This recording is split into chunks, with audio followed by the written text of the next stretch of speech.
Madame, Monsieur, bonsoir et merci de nous accueillir chez vous.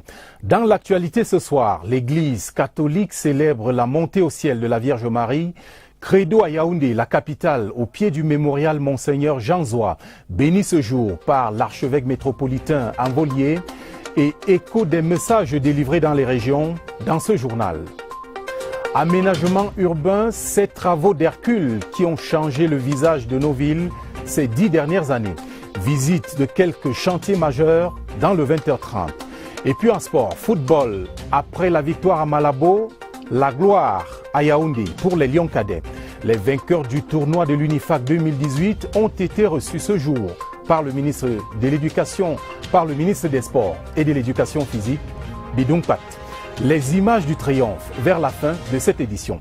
Voilà pour les titres. Bienvenue au 20h30.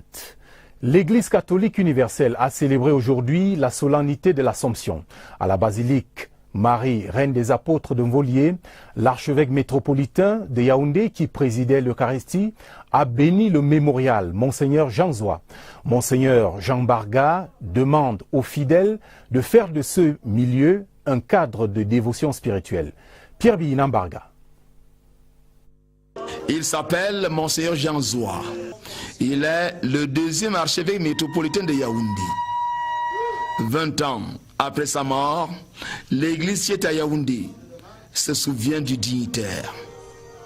Tout un mémorial immortalise la mémoire de Monseigneur Jean Zoa.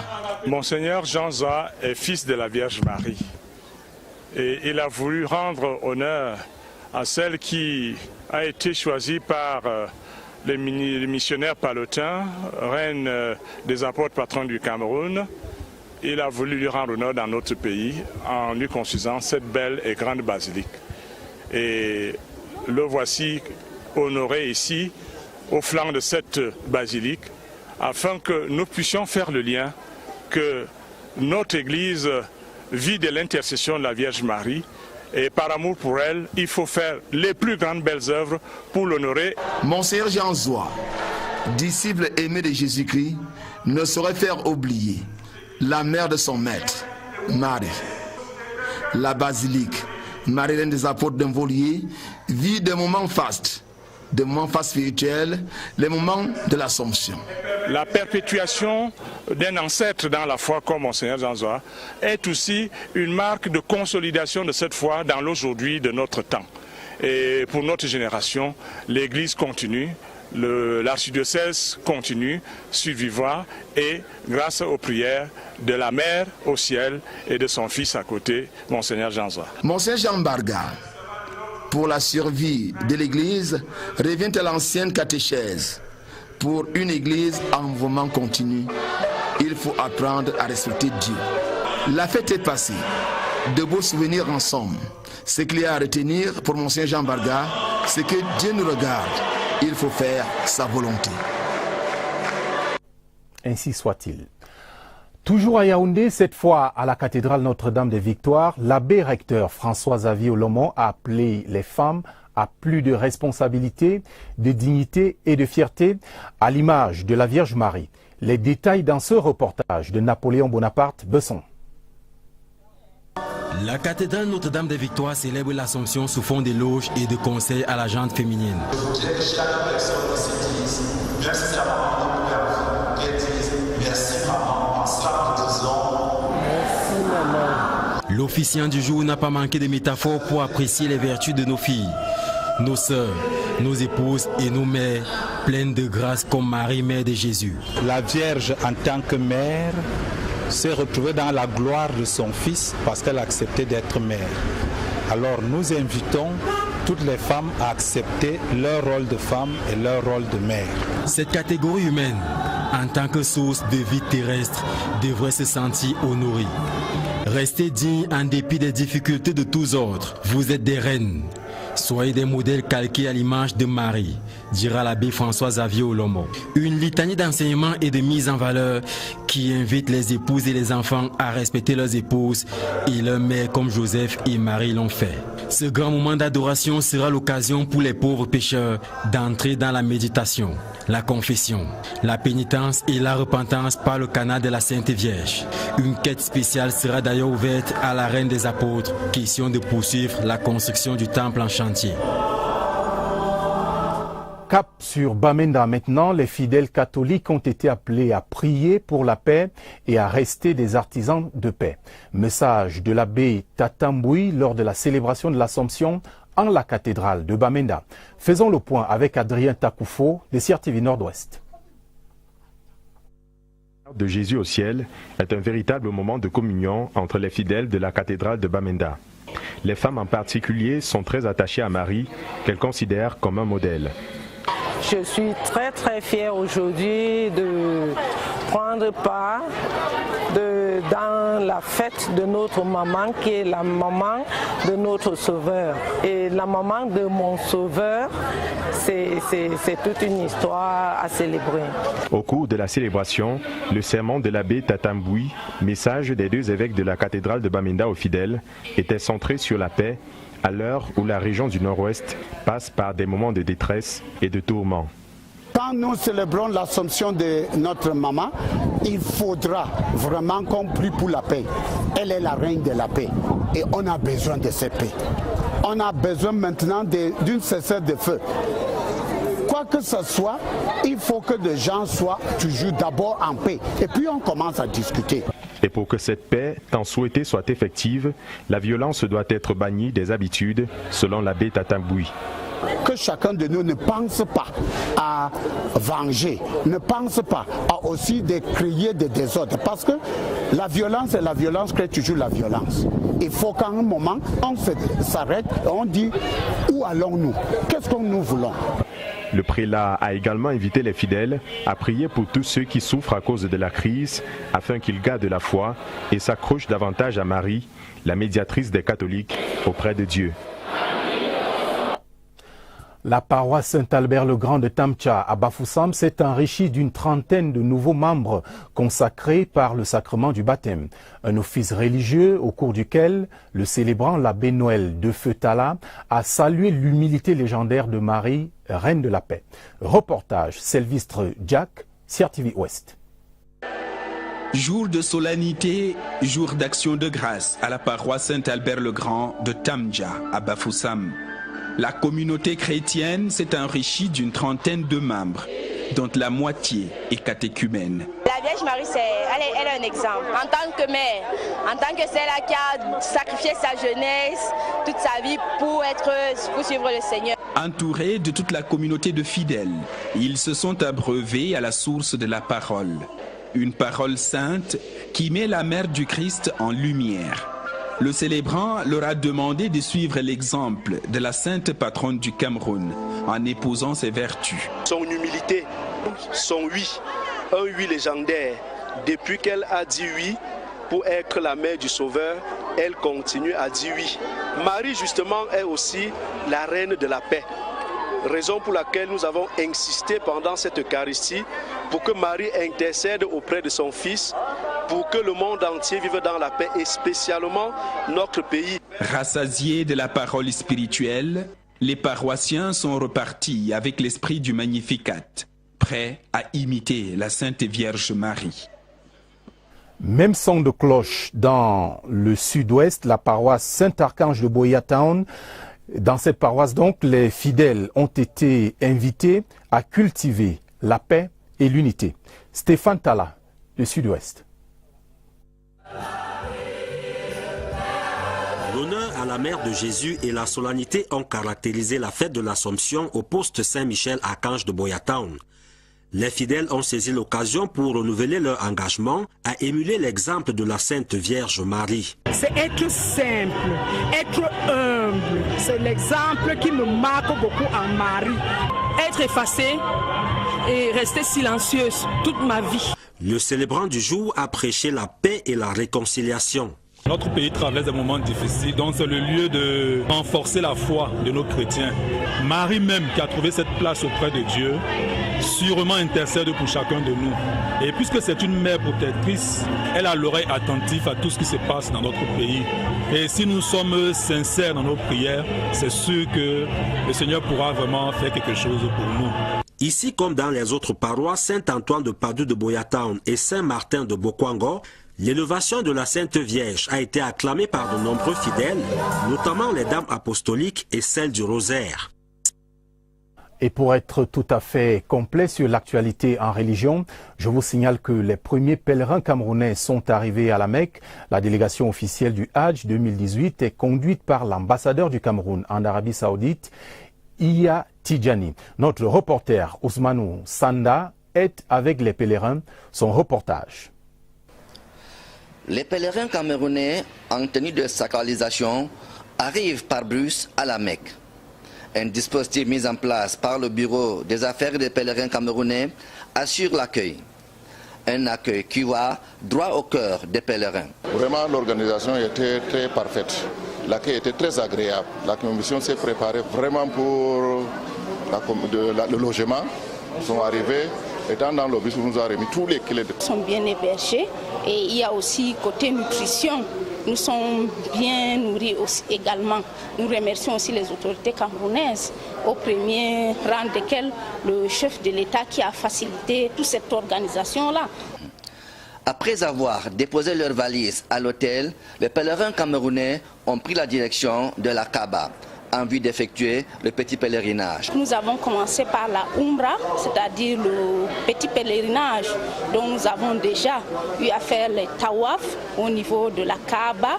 Nous avons déjà aussi fait le Sayou, c'est-à-dire faire le tour entre le Safa et Marwa. Des pèlerins qui vont intensifier les prières en attendant le début du grand pèlerinage ce week-end. On compte toujours assister à la prière au sein de lieux sacrés. On fait ça après avoir pris des dispositions de Hajj. La délégation officielle du Hajj 2018, quant à elle, conduite par l'ambassadeur du Cameroun en Arabie Saoudite, Iya Tidjani, est de permanence pour recevoir ici à la Mecque les derniers contingents des pèlerins camerounais en provenance de Médine.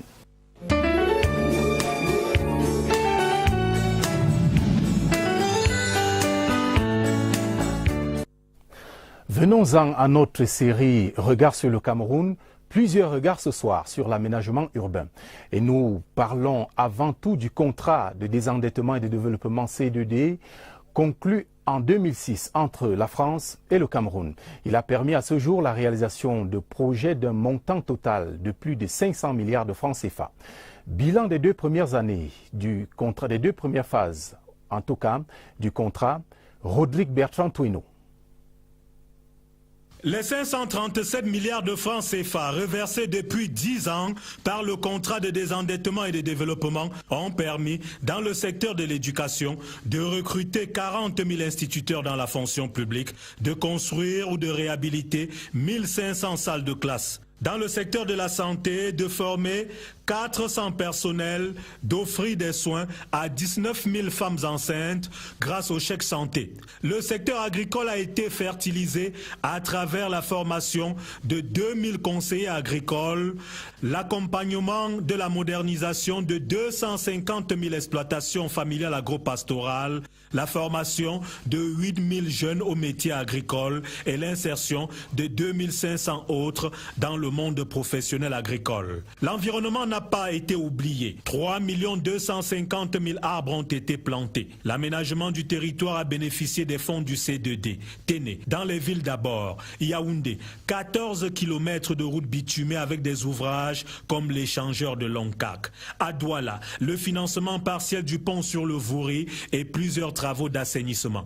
Au niveau des capitales régionales, Garoua, Bafoussam et Bertois ont bénéficié de 1000 points d'éclairage, de 50 points d'eau potable, de 52 000 m² d'espaces verts aménagés, ainsi que de 205 000 m² d'espaces marchands. Dans les campagnes, 2000 km de pistes rurales et côtières ont été réhabilitées, 900 km de routes construites et 4000 infrastructures collectives construites. La dynamique va se poursuivre avec le 3e C2D qui porte sur la période 2017-2025 pour un montant de 4,1 milliards de francs CFA. Et parmi les villes bénéficiaires du C2D, Bamenda, chef-lieu de la région du Nord-Ouest, les autorités municipales viennent d'obtenir un financement de 30 milliards de francs CFA pour la réalisation de divers projets de développement. Retrouvons à Bamenda Augustin Guizana pour les détails. Bamenda, la cité capitale du Nord-Ouest s'apprête à oublier la congestion et l'état piteux de sa voirie urbaine grâce au contrat des endettements et développement. C'est ce qu'annoncent les autorités municipales. La ville de Bamenda va bénéficier de 30 milliards d'investissements. Ça fait, je crois, plus de 40 ans qu'on n'a jamais eu un investissement d'un tel montant dans la ville de Bamenda. Et le premier pas est déjà franchi dans la mise en œuvre d'un gigantesque projet qui repose sur 4 piliers. Le premier volet est le volet réseau routier voirie. Le deuxième volet est celui de l'assainissement. Le troisième volet est le volet commercial, donc, qui touche sur la création de nouveaux marchés et la réhabilitation des marchés existants, ainsi que la réhabilitation des gares routières. Et puis il y a un dernier volet qui s'articule sur le cadre de vie. Les populations en général et les opérateurs économiques en particulier se réjouissent dans l'attente de la matérialisation de ces projets. Je suis content qu'on a un projet qui va améliorer la vie de Bamenda, les infrastructures et surtout la route. Le mouvement sera un peu facile. Et ceux qui désiraient venir payer les marchandises en ville ou ceux qui voulaient aller hors de la ville pour vendre les marchandises. 30 milliards de francs CFA pour booster le développement de Bamenda. C'est tout le Nord-Ouest qui salue ainsi la coopération France-Cameroun.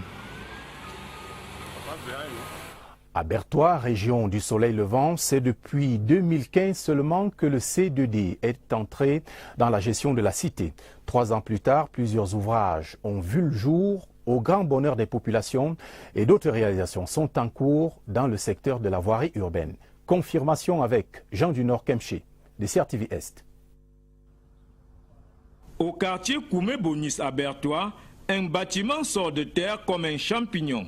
C'est le chantier de construction des ateliers municipaux, l'un des projets les plus visibles du programme C2D, capitale régionale de Bertois. À ce jour, nous enregistrons un taux d'exécution des travaux de 78%, avec une consommation de délai de 75%. Selon les prévisions, ce chantier sera livré avant la fin de l'année 2018. D'autres projets du même portefeuille l'ont déjà été. Il y a eu les projets de services urbains, notamment la construction des latrines dans les écoles et les toilettes publiques, qui sont même déjà achevées. En ce moment, se poursuivent les travaux de pose des candélabres solaires. Et nous sommes encore à la phase construction des massifs et les poses véritablement pourront commencer à partir du 11 septembre de cette année. Le programme C2D urbain, capitale régionale à Bertois, ce sont les volets services urbains et espaces urbains, mais c'est surtout la voirie urbaine qui va permettre d'entretenir 16 km de voies. Nous attendons le visa du ministère des Marchés publics sur le marché pour pouvoir lancer les travaux officiellement. Le volet équipement marchand qui concerne le marché historique, le centre commercial et l'abattoir connaît un retard dans le démarrage au même titre que la création des jardins publics. Mais l'on rassure que tous les projets arrêtés seront réalisés avant 2022, date de fin du programme C2D urbain capitale régionale à Bertois.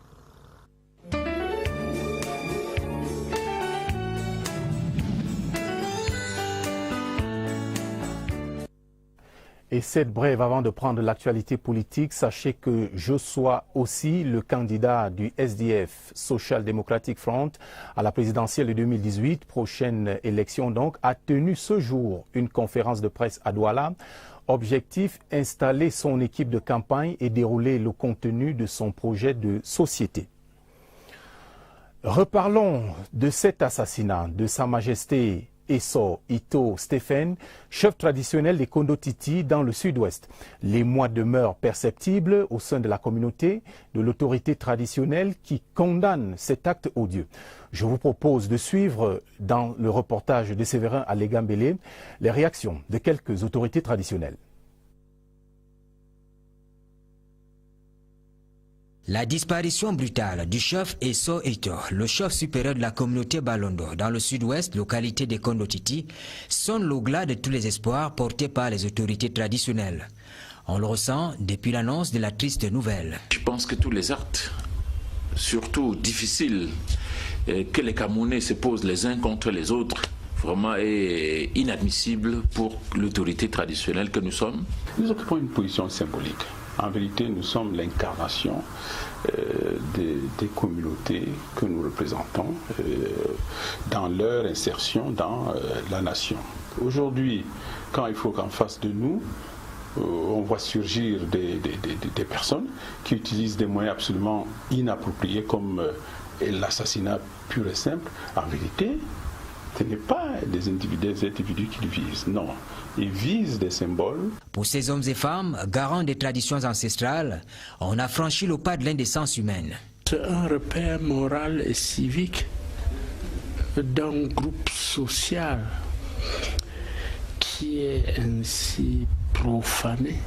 Or, les repères sociaux, c'est pour la formation de la jeunesse. C'est dit donc que la jeunesse de ce groupe social est en difficulté maintenant. À défaut d'un dialogue dans un cadre convenablement défini, l'opinion au sein de la communauté des chefs traditionnels que nous avons approchés s'oriente davantage vers de nouveaux modes d'organisation sociale face à l'ennemi déclaré. S'organiser en comité de vigilance, rassembler les élites, rassembler les populations quand cela se peut, et puis lancer un pont avec l'administration locale. Le dialogue et la négociation ne peuvent pas être envisagés avec des personnes qui sont manifestement hors la loi. Si une certaine fermeté est affichée, je peux vous assurer que les gens reviendraient, s'impliqueraient d'ailleurs dans la mise en place l'activation des comités d'autodéfense et puis le renforcement des capacités en renseignement et en puissance de feu des forces de l'ordre. Sans repères, sans valeurs ancestrales respectées, on croit dire ici que les peuples encadrés par les chefferies traditionnelles sont voués à la perte. Parlant des chefferies traditionnelles, leur valorisation est évidente et effective. Les pouvoirs publics ne cessent de renforcer le prestige et la notoriété des garants de la tradition dans la région du centre. De nombreux actes traduisent en effet ces marques d'attention du chef de l'État camerounais pour ses auxiliaires de l'administration. Le plus illustre étant le décret leur accordant des allocations mensuelles. Marie-Madeleine Inouga, CRTV Centre.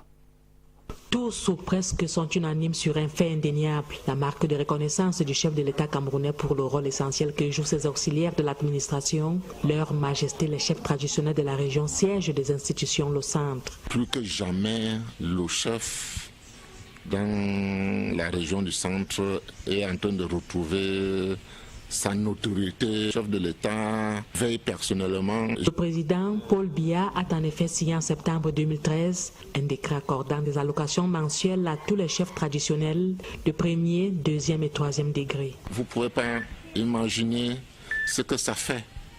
Savoir qu'à la fin du mois, un chef peut aller lui aussi se présenter à une recette de finances. Dans ce mécanisme de valorisation de la chefferie traditionnelle, une mesure du ministre de l'administration territoriale d'avril dernier l'arrime également au processus de décentralisation. Mais le chef est le mieux placé pour savoir que telle route, si on passe par tel coin, sera moins cotisé à l'État. La pente qui mène à la chefferie est quant à elle aplanée progressivement pour hâter le pas de la mère de l'humanité. En tant que femme chef, l'État camerounais nous permet déjà de bénéficier de tous les privilèges dont bénéficient les hommes chefs également. Les femmes sont des hommes maintenant, les femmes font tout ce que les hommes font. Renforcement du prestige de la chefferie traditionnelle, il y a de quoi chanter et danser à Ikum City dans l'Oignon Ekele, région du centre. De la lecture dans ce journal, feuilletons les pages de cet ouvrage dense intitulé « Grande figure de la culture camerounaise ». C'est plus de 500 personnages et 2 siècles d'histoire culturelle condensés dans cette publication du ministère des Arts et de la Culture. La dédicace, présidée par le professeur Narcisse Mouele-Kombi, ministre des Arts et de la Culture, a drainé du monde mardi à Yaoundé. Revue de l'ouvrage, Christian Batchegani. Du grand monde et du beau monde ce jour au Musée national gardien de la mémoire collective pour célébrer les grandes figures de la culture camerounaise portées dans cet ouvrage au Panthéon de l'arc-en-ciel de l'Éden culturel du Cameroun. Un ouvrage qui retrace en portrait kaléidoscopique 2 siècles de l'histoire culturelle nationale. Un témoignage, un hommage et un héritage. Témoignage de ce que le Cameroun est le berceau, le foyer ardent d'une grande et belle aventure artistique et culturelle. Près de 500 acteurs et actants de la chaîne de tous les domaines de l'art et de la culture de ce pays continent. Il s'agit d'illustres visages qui ont influencé le siècle passé, exalté le siècle présent et dessiné les contours du prochain siècle.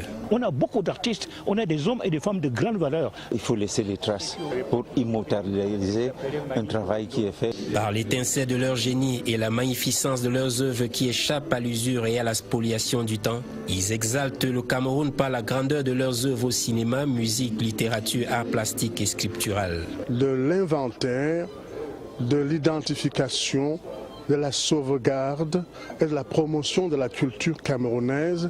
Un ouvrage qui s'inscrit dans le cadre de ce que l'auteur de Pour le libéralisme communautaire appelle la promotion des universaux culturels par la double dimension d'identité culturelle et de cohésion sociale, ciment de l'unité nationale. Reparlons de la présidentielle 2018 avec le candidat Akeremouna du mouvement NOW, ou plutôt de Now Movement, pour être tout à fait exact.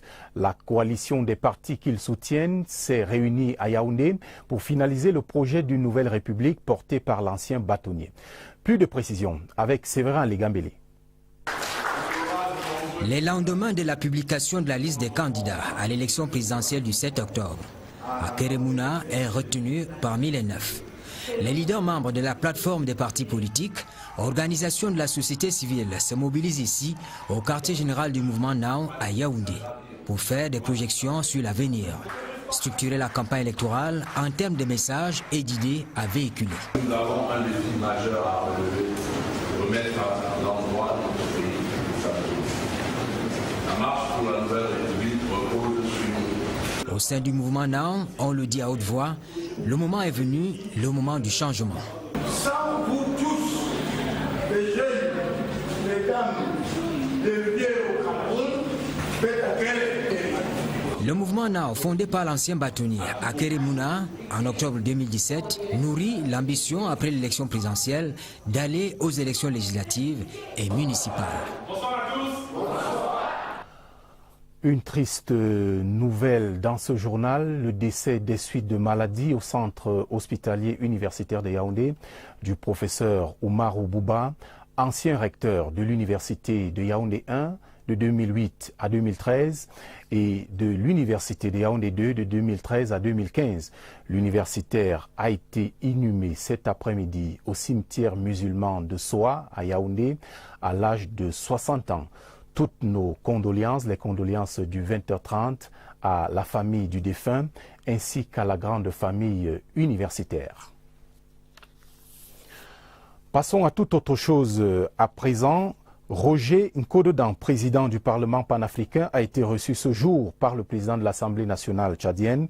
Au cœur des échanges, la situation du président Roger Nkododan après sa victoire à la tête de l'illustre institution qu'est le Parlement panafricain. Lucrèce Medunjemba est en N'Djamena. Son reportage. Arrivé au Tchad ce mardi pour une visite officielle, le président du Parlement panafricain est reçu par son hôte, le président de l'Assemblée nationale du Tchad, en présence des députés tchadiens du Parlement panafricain. La victoire de Roger Nkododan lors du renouvellement du bureau du Parlement panafricain en mai dernier a joué les prolongations à Nouakchott lors de la session de la Commission de l'Union africaine en juillet dernier.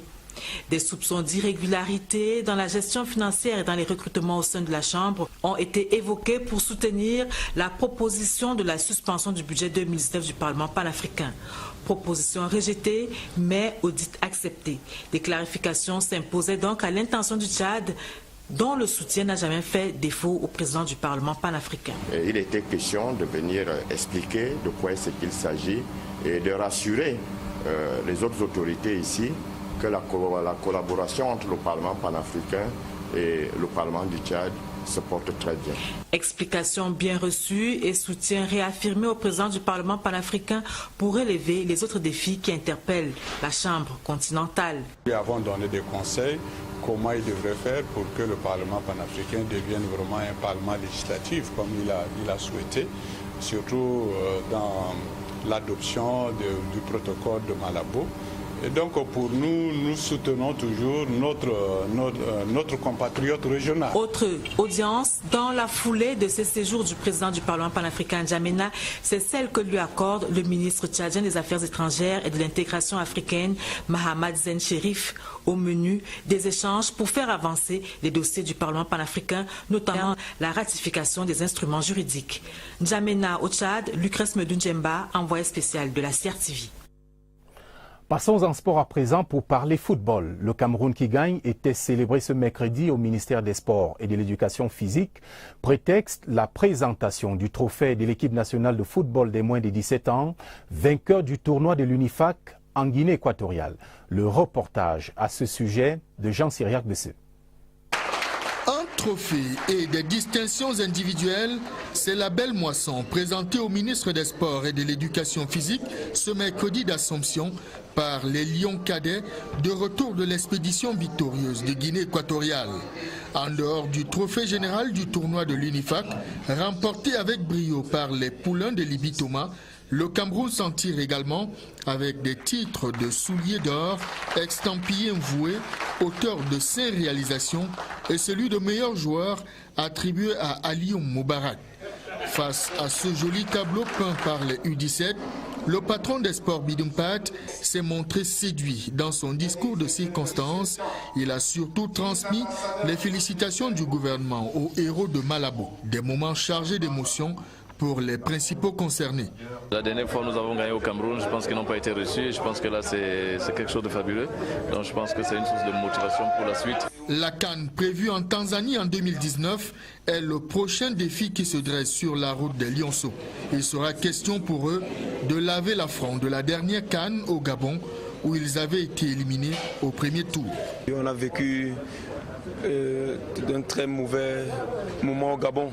C'est pourquoi j'envoie un message fort à l'équipe du Ghana que la prochaine Coupe d'Afrique là, si par hasard on se rencontre, ça ne sera plus le cas. En attendant le début de la phase de préparation, l'heure est à la fête dans le vestiaire des Lions cadets. Et c'est ici que s'achève cette édition. Merci de l'avoir regardé. Retrouvez à minuit Jean-Cyriac Bessé et Leba Metoxon pour le journal de minuit. Mesdames et messieurs, merci d'avoir regardé le 20h30. Bonne soirée sur la CRTV.